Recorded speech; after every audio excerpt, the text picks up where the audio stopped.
Start. सर्व धाराशिवकरांना नमस्कार. मी जिल्हाधिकारी धाराशिव कीर्तिकिरण पुजार.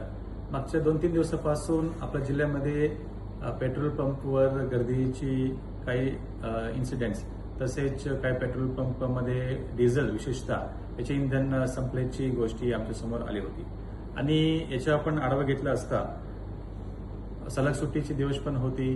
त्याच्यानंतर काही अफवामुळे पेट्रोल पंपवर गर्दीचे प्रमाण पण वाढले आणि जेणेकरून मागच्या वर्षी याच महिन्याला तुलनेत यावर्षी 1.5 पटीने गर्दी पेट्रोल पंपवर वाढले गेली होती आणि या पार्श्वभूमीवर आम्ही सर्व पेट्रोल कंपनीजची सेल्स ऑफिसर्सची आणि त्यांच्या प्रतिनिधीची पण बैठक घेतली आणि त्याच्यामध्ये आपण त्यांना सूचना दिलेली आहे की या वाढलेली डिमांडमुळे त्याच्या अनुषंगाने त्यांनी सप्लाय पण सुरळीतपणे मेंटेन करावी.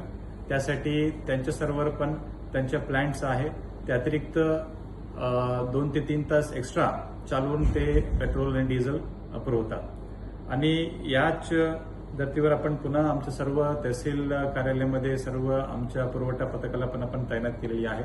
सर्व पेट्रोल पंपवर आपण आमच्या पुरवठा पथकाला तपासणीसाठी आपण रेग्युलरली पाठवत आहोत आणि याबरोबरच आपण सर्व तहसीलदार आणि पुरवठा पथकाला निर्देश दिलेले आहे की जर कुठेतरी अनधिकृत साठेबाजी आढळून आला, गैरप्रकारची गोष्टी आढळून आला, त्याच्यावर पेट्रोल अधिनियम 2002 तसेच जीवनावश्यक वस्तू अधिनियम 1955 या अधिनियमची तरतुदीच्या अनुषंगाने दंडात्मक कारवाई करण्याची पण आपण निर्देश दिलेले आहे.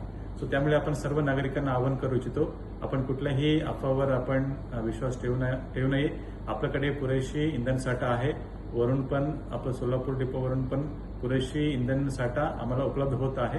कृपया नागरिकांनी प्रशासनाला पण सहकार्य करावे. धन्यवाद.